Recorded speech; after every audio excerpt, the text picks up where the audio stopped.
Hello， 大家好啊！歡迎翻到嚟問你睇乜溝咋？咁呢套由 Michael B. Jordan 同 Hailee Steinfeld 主演嘅《罪人們》呢，喺外國上映之後呢，就大獲好評啊！咁究竟係咪真係咁先聲奪人、非看不可呢？咁所以今日呢，就同大家開心 share 下呢套《罪人們》嘅觀後感啊！咁如果大家係第一次睇呢個 channel 呢，呢個 channel 每個禮拜都會更新短片啦，同大家分享下遊戲、電影嘅評測、觀後感等等噶。每個禮拜亦都會固定直播啊！咁所以如果你係中意遊戲或者電影嘅話呢，就記得訂閱同埋撳埋鐘仔嘅全部啦。咁喺出片嘅時候啦，又有新嘢通知大家啦。咁我呢啲蚊型 channel 呢，更加需要大家每一位嘅 like 啦，推廣出去噶。多謝大家嘅支持啊！咁故事咧就講述20世紀30年代初嘅美國東南部啦，一對外號煙通嘅孖生兄弟咧，喺芝加哥經歷完幫派嘅生活之後啦，就帶住一筆錢咧，翻返去熟悉嘅南部密西西比州啊，決定喺當地啦，聯同佢自己嘅表弟咧，開一個屬於黑人社區嘅音樂酒吧。咁而兩兄弟咧就利用佢哋人生嘅閱歷啦，同埋令人聞風喪膽嘅愛好咧，喺當地招兵買馬嘅。咁而喺一切都如火如荼嘅時候咧，一件唔太尋常嘅事咧，竟然喺佢哋呢個社區裏面發生咗。咁而故事咧就係隨住佢哋呢間新開嘅酒吧啦，可唔可以順利咁過渡到第一晚咧而展開噶啦。咁同以往一樣啦，劇透嘅部分咧會放喺後邊噶，咁同埋劇透之前咧係會預警大家噶，咁所以大家可以安心睇埋落去嘅。咁呢套戲咧入場前咧我係冇乜期望噶，甚至連預告片咧我都冇睇啊，淨係睇咗個 poster， 大約知道有咩演員咧就入場啦。咁 Michael B. Jordan 咧的確係呢套戲啦最重戲份嘅角色嚟噶，因為佢一人分飾兩角啦，而且兩個角色嘅戲份咧亦都係非常重要啊。佢都將呢兩兄弟嘅角色啦分別內外咧都演得好好噶，絕對係呢套戲咧嘅 MVP 嚟噶。至於 Hailee Steinfeld 咧，亦都係我想入場睇嘅主要原因之一嚟噶。可惜嘅咧係佢喺呢套戲嘅戲份咧相對上係比較少啦，咁而且呢套戲其中一樣做得最出色嘅地方咧就係角色嘅戲份同埋重要性上面咧係平衡得非常唔錯嘅，每一個配角角色嘅行為性格啦都係令人印象好深刻嘅，因為佢前大半段咧都係交代住呢班人嘅聚集啦同埋一啲過往啊，而且呢套戲咧嘅前半段啦同埋後半段嘅轉折分別咧都算幾大嘅。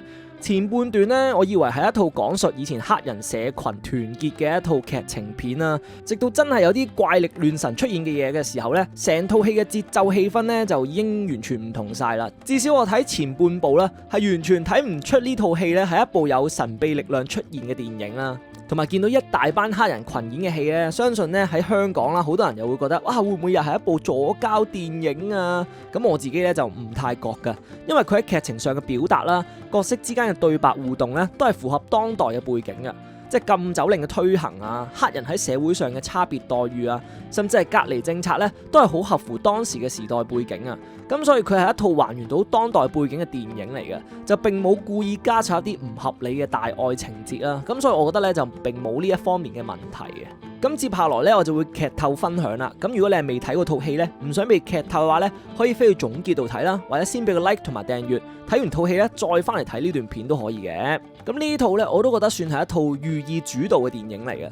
咁而寓意作為主導嘅電影啦，如果處理得唔好啦，好多時都會為咗強調導演想表達嘅核心啦，往往喺劇情邏輯咧會變得過分奇怪同埋故意作狀。就好似 Jordan Peele 幾套有印象啦，又係黑人群演嘅電影做例子啊。因為 Jordan Peele 做導演嘅幾套作品呢，都係屬於寓意主導嘅電影嚟嘅。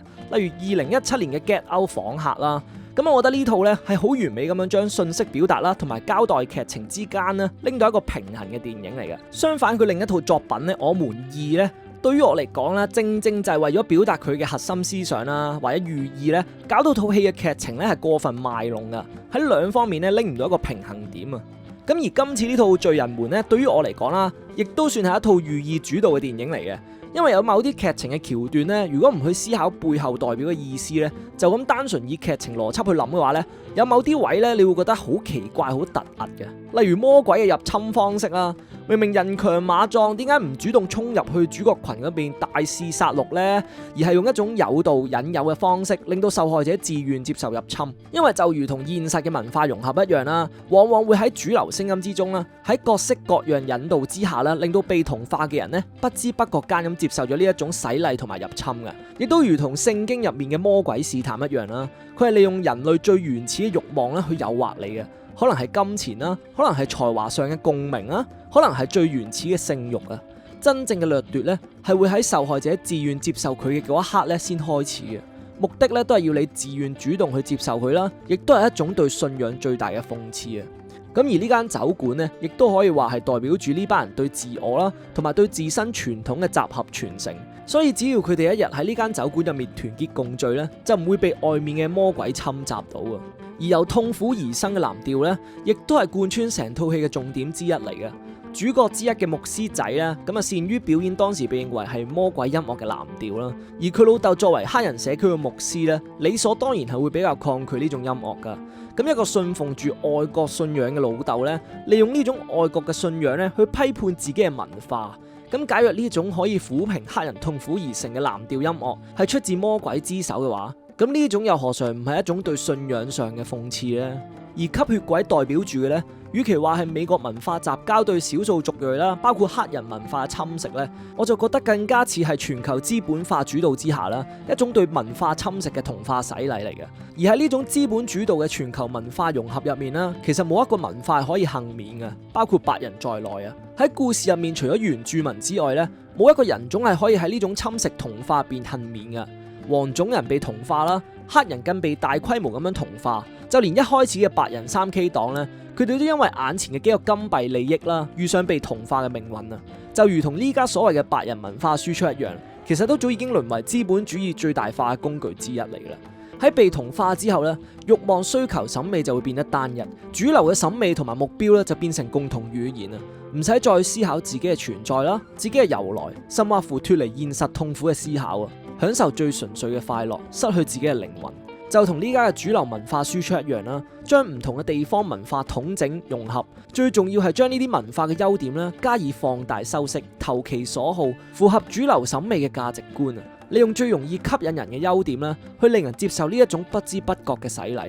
原本文化嘅意義甚至係由來咧，唔再重要啊！藍調由來係咩嚟嘅呢？代表住啲乜呢？冇人會再 care。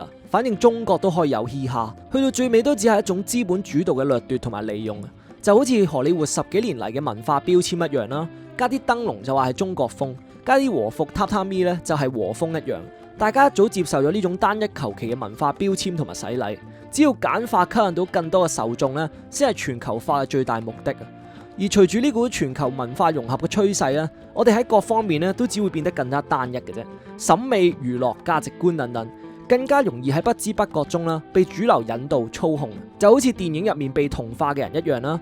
無論你之前係咩人都好啊，被同化之後嘅感受咧，大致係一樣嘅。主流要你唱民謠，你就唱民謠啦。主流嘅快樂咧，就係你嘅快樂啦。咁最後就嚟個例牌嘅總結比分啦。咁我會俾呢套《罪人們》呢 B 減噶。咁呢套戲咧喺敘事方式同埋音效配樂上咧係好出色噶，特別喺角色之間嘅對白上處理得唔錯啦。前面即使有大半段係角色關係嘅鋪墊都好啦，都唔會令到人哋覺得好沉悶、好失焦啊。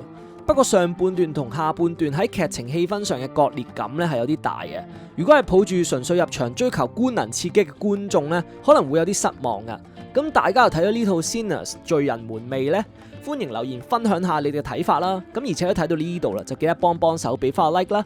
咁我每個禮拜咧都會更新短片，同大家分享下遊戲、電影等等噶。如果你都係中意遊戲或者電影嘅話咧，就記得訂閱啦。咁下次再有遊戲或者電影啦，再同大家開心 share 分享下噶。咁我係 Jeremy 嚟啦，我哋下條片再見，拜拜。